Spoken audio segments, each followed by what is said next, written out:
Ce jour-là, après un après-midi très chargé, je suis rentré à la maison avec la tête remplie de préoccupations. J'ai trouvé ma femme en train de servir le dîner.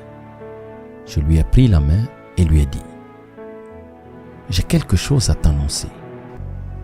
Elle s'est assise tranquillement, sans dire un mot. Elle me regardait. Je vis la peine dans ses yeux. J'étais comme tétanisé. Je ne savais plus ouvrir la bouche. Mais je devais lui faire part de ce que je pensais. Je voulais divorcer. Je soulevais le sujet calmement. Elle ne me semblait pas contrariée par mes paroles. Elle me demanda simplement « Pourquoi ?» Je fuis sa question. Elle se fâcha alors. Elle lança les baguettes et cria sur moi « T'es pas un homme !» Ce soir-là, nous ne nous sommes plus adressé la parole. Elle pleurait. Je savais qu'elle voulait savoir ce qui était advenu de notre mariage. Mais je ne pouvais lui donner une explication satisfaisante. Elle avait perdu mon cœur pour Marie-Rose. Je ne l'aimais plus. J'avais seulement de la pitié pour elle. Avec une énorme culpabilité, je lui fis part, par écrit, de mes arrangements pour le divorce. Dans les accords, je lui léguais la maison, l'auto, et je mettais en jeu 30% de mon entreprise. Elle jeta un coup d'œil sur le papier et le détruisit en morceaux. Cette femme qui avait passé 20 ans de sa vie avec moi était devenue une étrangère. J'étais désolé pour elle, de ce temps gaspillé, des ressources et de l'énergie. Mais je ne pouvais reprendre ce que je venais de lui dire, car j'aimais beaucoup Marie-Rose. Brusquement, elle se mit à pleurer à chaudes larmes devant moi, ce à quoi je m'attendais. Dans le fond, ces pleurs étaient pour moi une délivrance. Cette idée de divorce qui m'obsédait depuis plusieurs mois me semblait maintenant plus ferme et claire. Le jour suivant, je suis rentré très tard à la maison. Je l'ai trouvée assise à la table en train d'écrire. Je n'ai pas dîné et je suis directement allé me coucher. Je me suis endormi aussitôt car j'étais fatigué de ma journée mouvementée avec Marie-Rose. Lorsque je me suis réveillé dans la nuit, elle était toujours assise à table en train d'écrire. Je ne m'en suis pas occupé. Je suis retourné me coucher. Je me suis rendormi rapidement. Si les messages de cette chaîne te plaisent, abonne-toi. Mets-nous un joli pouce bienveillant et n'hésite pas à partager. Au matin, elle me présenta ses conditions de divorce. Elle ne voulait rien de moi. Par contre, elle avait besoin d'un mois d'avis avant le divorce. Sa requête était que, durant ce mois, nous devions tous deux faire un effort pour vivre une vie aussi normale que possible. Sa raison était simple. Notre fils devait passer un examen à la fin de ce mois-là et elle ne voulait en aucun cas le déranger avec un mariage brisé. C'était parfait pour moi, mais elle ajouta autre chose. Elle me demanda de lui rappeler comment je l'avais transportée dans notre chambre nuptiale le jour de notre mariage. Sa deuxième requête était que, durant ce mois, je devais la transporter de notre chambre au seuil de la porte tous les matins. Je croyais qu'elle devenait folle. Pour faire que ces derniers jours soient supportables, j'acceptais sa requête qui me semblait plutôt curieuse et bizarre. J'avisai Marie-Rose des étranges conditions de divorce. Elle se mit à rire et croyait elle aussi que c'était absurde. Marie-Rose me dit avec mépris que peu importe les ruses qu'elle prendrait, elle devrait faire face au divorce. Ma femme et moi n'avions plus aucun contact physique depuis que j'avais pris la décision de divorcer. Alors, quand j'ai dû la sortir de la chambre le premier jour, nous étions tous les deux maladroits. Notre fils applaudissait derrière nous. « Papa porte maman dans ses bras !» Ces mots m'apportaient de la peine. De la chambre au salon, puis à la porte, j'ai marché environ 10 mètres avec elle dans mes bras.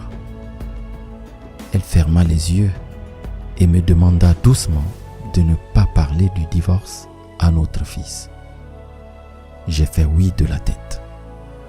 J'ai ressenti un étrange sentiment plutôt bouleversant. Je l'ai déposée par terre à l'extérieur de la porte. Elle est partie attendre l'autobus pour le travail et moi j'ai pris ma voiture pour aller à mon bureau. Le deuxième jour, tous les deux agissions plus facilement. Elle s'appuya sur mon estomac. Je pouvais sentir la fragrance de sa chemise. Je réalisais que je n'avais pas regardé cette femme attentivement depuis un bon bout de temps. Je constatais qu'elle n'était plus jeune. Il y avait des rides sur son visage. Ses cheveux grisonnaient. Notre mariage avait fait des ravages sur elle. Pendant une minute, je me suis demandé ce que je lui avais fait. Le 7e jour, j'ai ressenti un retour d'intimité. C'est cette femme qui m'avait donné 20 ans de sa vie et un enfant dont nous étions si fiers. Les 8e et 9e jours, je réalisais que l'intimité ressentie grandissait à nouveau. Je n'ai pas parlé de ceci à Marie-Rose. Il était plus facile de la transporter au fur et à mesure que les jours passaient. Peut-être que le fait de la soulever me rendait chaque jour plus fort. Un matin, pendant qu'elle tentait de choisir quoi porter, elle essaya quelques robes, mais ne parvint pas à trouver la convenable. Elle murmura que toutes ces robes étaient devenues trop grandes. Subitement, je pris conscience qu'en réalité, elle avait beaucoup maigri. C'est la raison pour laquelle je pouvais la transporter plus facilement. Ça me frappa. Elle avait enterré tant de peine et d'amertume dans son cœur à cause de moi. Inconsciemment, j'avais atteint et touché sa tête. À ce moment, notre fils est arrivé et a dit « Papa, il est temps de porter maman dehors. » Pour lui, voir son père transporter sa mère dehors était devenu une scène essentielle de sa vie. Ma femme fit un geste à notre fils de venir plus près. Elle le serra très fort. J'ai tourné la tête parce que j'avais peur en cette minute de changer d'idée. Je l'ai ensuite prise dans mes bras, marchant de la chambre au salon puis à l'entrée. Elle mit ses bras autour de mon cou tout doucement et naturellement. Je tenais son corps serré contre le mien. C'était comme le jour de notre mariage. Mais sa maigreur me rendait triste. Le dernier jour, lorsque je l'ai prise dans mes bras, je pouvais à peine bouger d'un pas. Notre fils était parti à l'école.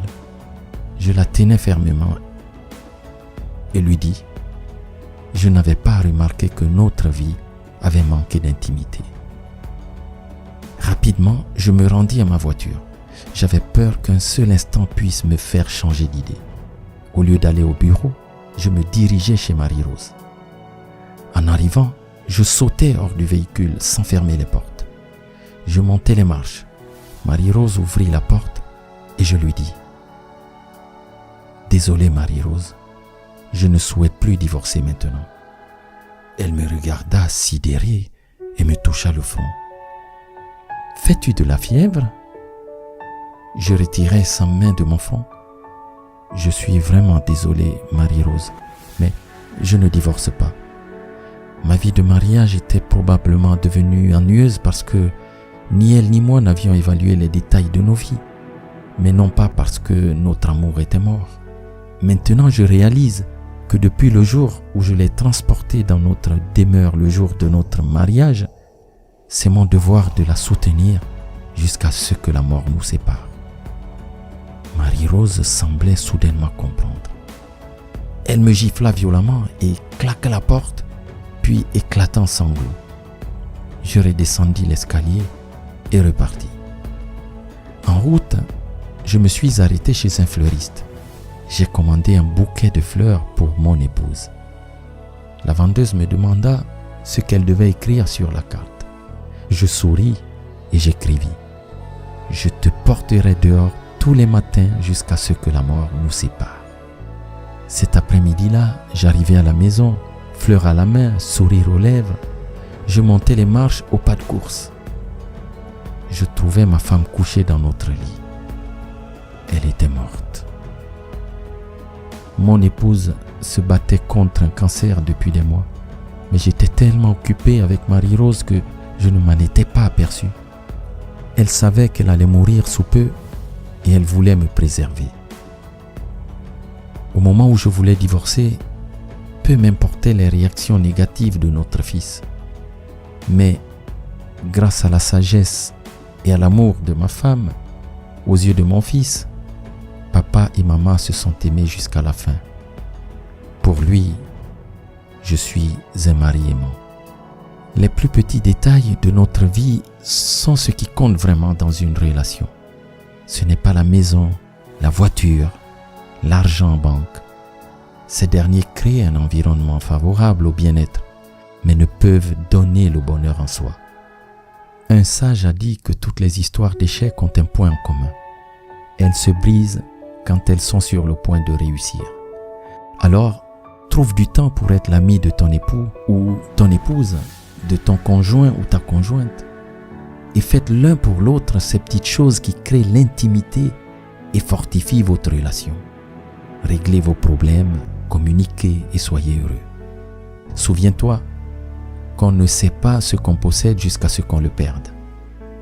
Partage cette histoire et peut-être que tu sauveras une relation en péril.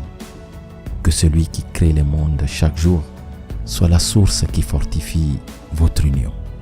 Merci.